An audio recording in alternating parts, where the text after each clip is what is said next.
this is going to be a reading about your future person.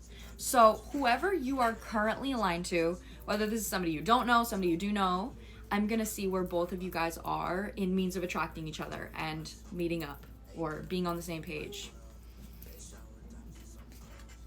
Okay, let's get into it. I have good vibes. I have really good vibes from this reading.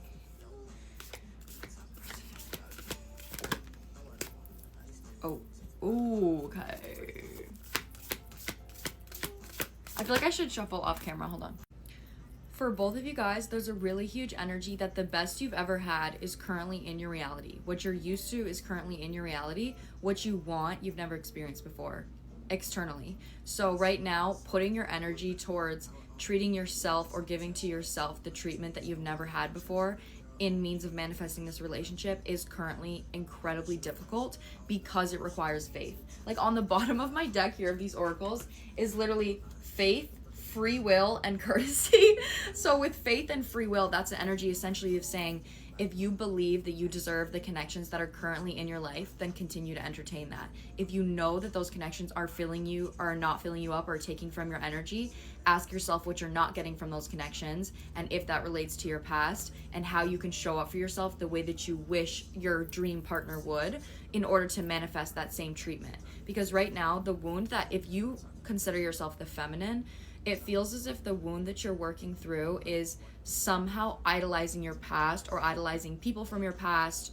And this may be like, I don't know if your thought recently, like going back to the thought of an ex, or like your mind is circling back to somebody from your past and you're choosing to idolize that person, being like, maybe this could have been something or maybe this could have been something. But the reason your mind is going back to the past is because thinking about the past resurfacing is easier because then you have tangible effort or tangible evidence that that person did like you at one point.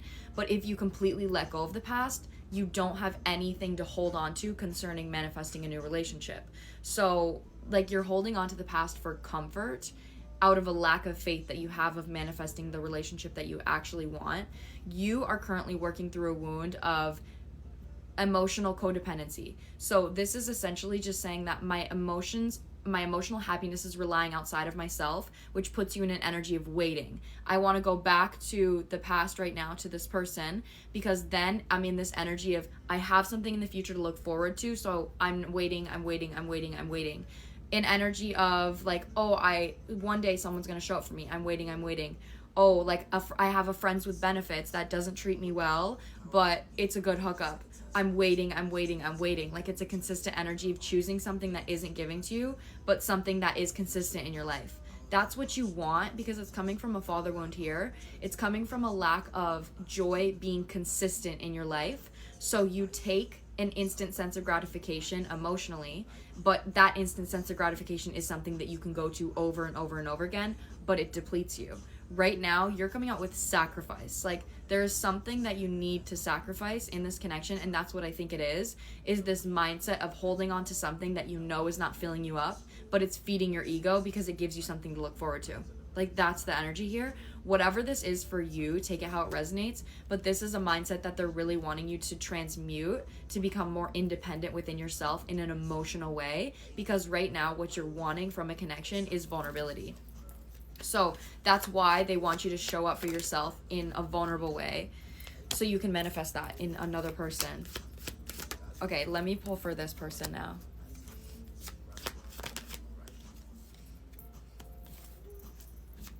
Yeah. Okay, hold on. The thing about this energy for both of you guys is the fact that if you want someone, you can get them easily. Like, it feels like both of you guys are very good at manifesting. Like, you're easily abundant.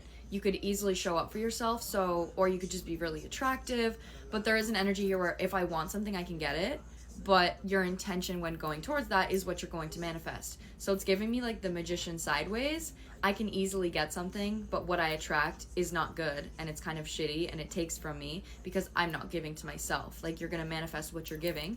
So that's kind of the energy here. This person is working through a really similar wound, is actually coming out as a past relationship for them, or there's specifically fears that they're working on through their past of some type of connection or connections that were overly I want to say sexual, honestly, or overly codependent on the lower chakras. So your sense of safety, your sense of emotional stability, or your sense of confidence. This person could easily get those filled from other people. So I'm not feeling confident, let me go reach out to one of the hoes, you know, or something like that. Like, it doesn't have to be a hoe, but like, that's kind of energy, like that mindset is what I'm channeling. That's something that they're letting go of because you're coming out in this connection, and it actually does feel like they spiritually know that they want a genuine connection, and they have to have faith, and they know that they have to move away from this old way of being. So the Seven of Pentacles, clarifying the Two of Cups, is this energy where I want a relationship that's actually healthy and healed. What do I need to do in order to manifest that? I have to slow down. Like, I have to genuinely be able to open up my heart in a vulnerable way and not replace vulnerability with physicality. Your energy is not becoming codependent on becoming emotional, which is why it's so necessary for you right now to become emotionally dependent on yourself. So when this person comes into your reality, you can use the love that they give you as a compass to further love yourself instead of them coming into your reality and then right now you becoming codependent on that, because it is something that you're kind of missing within yourself. So right now, it's very necessary for both of you guys to learn these current lessons in order to manifest each other. It's like a people-pleasing wound, honestly. That's how I'm feeling it. Like, you could have people-please connections that you know don't deserve your energy just because you want an instant sense of gratification, because you're lacking faith that if I stay alone, I'm going to manifest somebody else. This person's same energy. Like, if I'm not feeling good, I can go out and get that somewhere else and give that to someone that doesn't actually deserve it, but I'm still getting my ego fed. So you guys are both needing to sacrifice something. This person is currently right now, it kind of feels like they're observing the people that they're around, like their community. So that's why I'm saying it's similar for you. Three of Pentacles out here for you, sacrifice out here for you. So for both of you, it's something about your community mirroring to you an old version of yourself that is somehow dependent on a false sense of emotional fulfillment. So, okay, period. What's in the center? The World! And this is turmoil. This is literally a people-pleasing card. This is a card talking about essentially the people that are around me taught me a huge lesson, but I now don't resonate with these people, so it is safe for me to let them go, but still honor the lessons that they showed me and that they taught me. So for both of you guys, honestly, it feels like there's a consistent energy of a loss of abandonment, like fear of abandonment or fear of missing out or fear of not getting what you want. So then there's a consistent energy of like effort. But right now they're wanting you to shift your effort towards yourself. Put your action towards emotional fulfillment instead of putting your action towards physical fulfillment. So I'm gonna go give to somebody, because if I give to somebody, then they're gonna give to me. But instead, you're looking at it from an energetic perspective, knowing that whatever you're going towards depletes you. So instead, you're choosing to take an action like meditation or taking a bath or going on a walk, something where you're not giving to anything else in order to get, you're purely receiving. So that's like you're learning to receive, this person is learning to give, but in a way, you're both learning to emotionally receive, so you can show up in a relationship in that way. And then Four of Swords, yeah, see, both of you guys are in the process of understanding a karmic lesson that you have of literally overgiving emotionally in order to receive emotionally. But it's a choice. That's why free will is on the bottom. Even the Wheel of Fortune is out here. And the Wheel of Fortune is like half of the wheel is an old version of yourself, half of the wheel is a new version of yourself. You get to choose how your fate goes. Like, you are the co-creator of your reality. So wherever you put your energy is what you're telling the universe is that what you want. So that's this connection. I hope this resonates. I love you.